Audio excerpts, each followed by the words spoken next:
पसीने वाली बहू।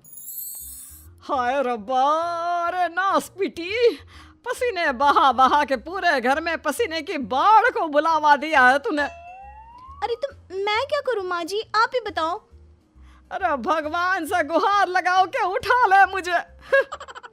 ये कहानी है अक्षरा की, जिसे शादी के पहले से बहुत पसीना आता है। फिर चाहे वो गर्मी हो या बरसात हो या फिर ठंड हो, शादी तो जैसे तैसे हो जाती है।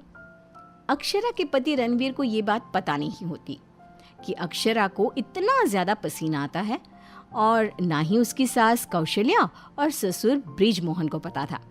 लेकिन वक्त के साथ साथ कुछ ही दिनों में अक्षरा के पसीने से सभी को काफी दिक्कत होने लगती है। तो चलिए होते हैं रूबरू इस पसीने वाली बहू से। बहू, अरे ओ अक्षरा बहू, कहाँ मर गई? क्या हुआ माँ जी, बोलिए। अक्षरा पसीने से लदी हुई थी और उससे बहुत ज्यादा गंदी बदबू आ रही थी, जिससे सभी अपने नाक पर हाथ रख लेते हैं। हाय रब्बा, इतनी गंदी बदबू तो गटर की भी नहीं आती। सीरियसली यार अक्षरा, तुम्हारे पसीने की बदबू दूर दूर तक आ रही है। तो मैं किसी बर्फीले इग्लू में बैठकर खाना नहीं बना रही हूँ। इतनी गर्मी है, 2 मिनट गैस के सामने खड़े रहो तो पूरा पसीने से नहा लेते हो आप। इतनी भयंकर गर्मी है, अगर इतनी प्रॉब्लम है तो लगा लो ना रसोई में भी एसी। हाँ हाँ लगा लेते हैं। वैसे भी तेरे मायके वालों ने हमें ट्रक भर के नोटों की गड्डी जो दी है, हैं? क्या बात करती है। मैं भी चूल्हा चौका कर चुकी हूँ, लेकिन इतना पसीना मुझे तो कभी नहीं आया। ऐसे ही एक दिन कौशल्या देखती है कि खाना बनाते समय अक्षरा के माथे का पसीना टपक कर कढ़ाई में गिर रहा है। हाय रब्बा, अरे करम जलियों की महारानी, ये देख देखिए, तेरे पसीने की टंकी का लीकेज बह के अब हमारे खाने में भी टपक रहा है। अब अपना खारा पानी तू नमक के तौर पर इस्तेमाल करेगी क्या हमारे खाने में? माँ जी, मैंने जानबूझकर नहीं किया है। और रही बात पसीने की टपकने की, तो इसी बहाने ये घट्टी की सब्जी ना और भी नमकीन और स्वादिष्ट हो जाएगी मेरे पसीने की मिलावट से। छी छी छी छी, मैं जा रही हूँ बाथरूम, क्योंकि मुझे तो तेरी बातों को सुनकर और ये खाना देखकर ही उल्टी आ रही है। आज तो कुछ नहीं पकाएगी। आज हम तीनों तुझे छोड़कर बसंत भोजनालय चले जाएंगे। तू अकेले ही चखते बैठ अपने पसीने से भरे हुए ये व्यंजन।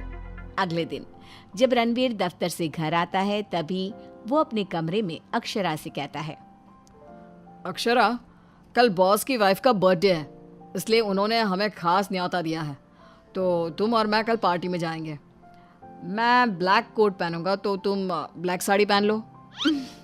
ओके पति जी, और कोई आदेश? नहीं नहीं, आदेश नहीं, लेकिन एक रिक्वेस्ट है।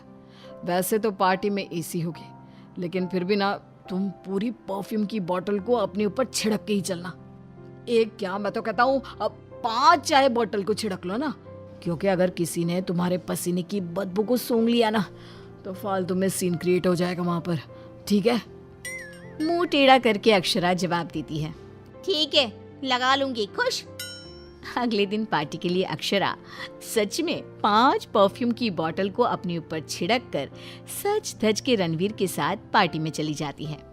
पार्टी में एसी थी, इसलिए पहले के 15 से 20 मिनट तो कुछ भी नहीं हुआ, लेकिन उसके बाद से जो अक्षरा को पसीने छूटने शुरू हुए कि बस वो पसीने से भीग कर गीली होती ही जा रही थी, और उसकी बहुत गंदी बदबू भी आने लगी, जिसको सुनकर पार्टी के गेस्ट आपस में बात करने लगे। अरे ये इतनी गंदी बदबू कहाँ से आ रही है? शायद किसी के जुराबों की गंदी बदबू है ये। जुराबे नहीं, मामला कुछ और ही है जनाब। इतनी बड़ी 5 स्टार पार्टी में पता नहीं कहाँ से घुस गया कोई गटर का कीड़ा।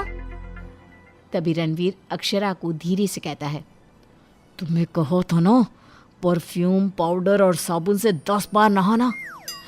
लेकिन तुम्हें तो पता है ना कि मुझे पसीने छूटते ही हैं, चाहे कितना भी कुछ भी कर लूं। और उनकी ये बात बगल में खड़ी एक बूढ़ी औरत सुन लेती है और वो बवाल मचा देती है। अरे बाप रे, ये गंदी महक तो यहाँ से आ रही है। रणवीर की बीवी से देखो तो पूरे कपड़े भीग गए इसके पसीने से।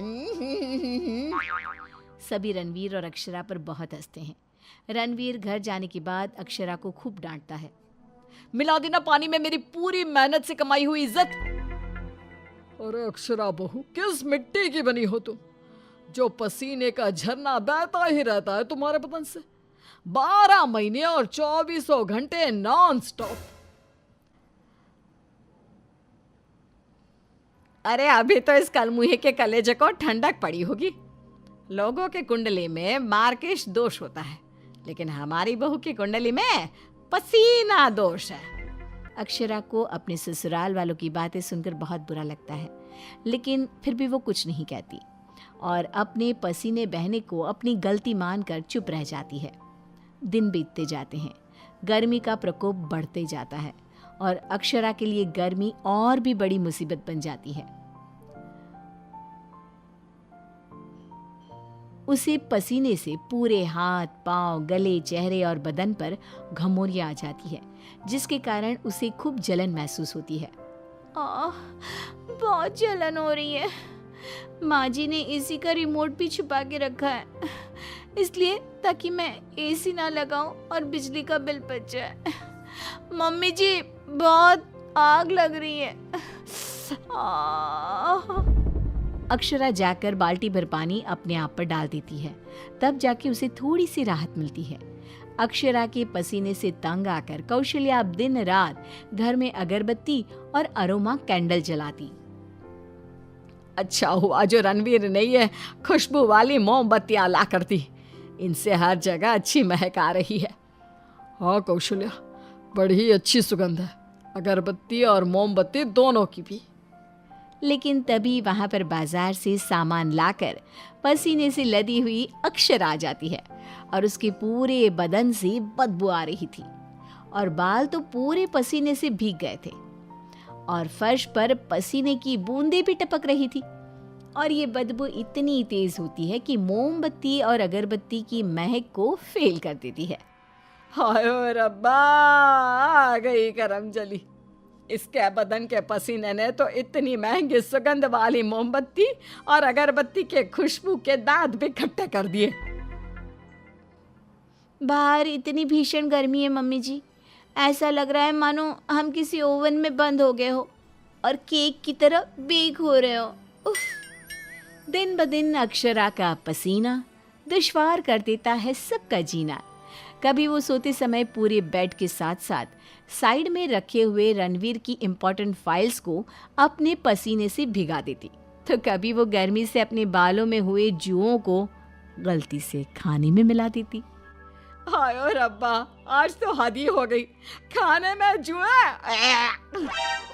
अक्षरा बस बहुत हुआ, अब और नहीं। अब तुम सीधा अपना बैग पैक करो और अपने मायके शिफ्ट हो जाओ। बिल्कुल सही कह रहा है रणवीर, हमें नहीं चाहिए ऐसी पसीने वाली बहू। अक्षरा रोने लगती है और कहती है, ठीक है मैं चली जाती हूँ, फिर कभी इस घर की दहलीज पार नहीं करूंगी, बाय। अक्षरा रोंदी सूरत लिए घर से निकल जाती है। शाम में जब रणवीर अक्षरा के मायके फोन लगाता है, तब उसे पता चलता है कि अक्षरा तो अब तक घर गई ही नहीं। इस बात को सुनकर रणवीर, कौशल्या और ब्रिजमोहन तीनों डर जाते हैं और चिंताग्रस्त हो जाते हैं। हायो रब्बा, अब कहाँ ढूंढे हम अक्षरा बहू को। मुझे एक जगह पता है मम्मी, जब भी अक्षरा का मूड ऑफ होता है तो वो वहीं पर जाकर बैठती है। रणवीर, कौशल्या और ब्रिजमोहन तीनों एक नदी के किनारे जाते हैं, जहां रात के अंधेरे में अक्षरा नदी की साइड की बेंच पर बैठे हुए बिलख बिलख कर रो रही थी। रणवीर तुरंत जाकर अक्षरा के गले लग जाता है और उससे तीनों माफी मांगते हैं। अक्षरा, हमें माफ कर दो, तुम्हें पसीना आना नेचुरल है, लेकिन तुम जानबूझकर नहीं करती हो ये, और हमने तुम्हें गुस्से में क्या क्या नहीं कहा। हाँ अक्षरा बहू, प्लीज माफ कर दे बेटा। तेरे इस पसीने को ना मैं यूं मिनटों में चुटकी बजाकर आयुर्वेदिक और घरेलू उपायों से भगा दूंगी, तू देखना बेटा। हाँ, और अगर उससे भी ना होए तो मेरे पहचान में मेरा एक डॉक्टर दोस्त है, तुम्हारे इस पसीने की तकलीफ का हम सब मिलकर डट कर सामना करेंगे। Thank you. देर से ही सही आप लोगों को मेरा दर्द समझ में तो आया। मैं बहुत लकी हूँ कि मुझे आप जैसे ससुराल वाले मिले। इस तरह ससुराल वाले आयुर्वेदिक उपायों से अक्षरा के पसीने की तकलीफ को मिटा देते हैं और अब उसे मामूली पसीना ही आता है और वो एक सुखी और चैन भरी जिंदगी बिताने लगती है।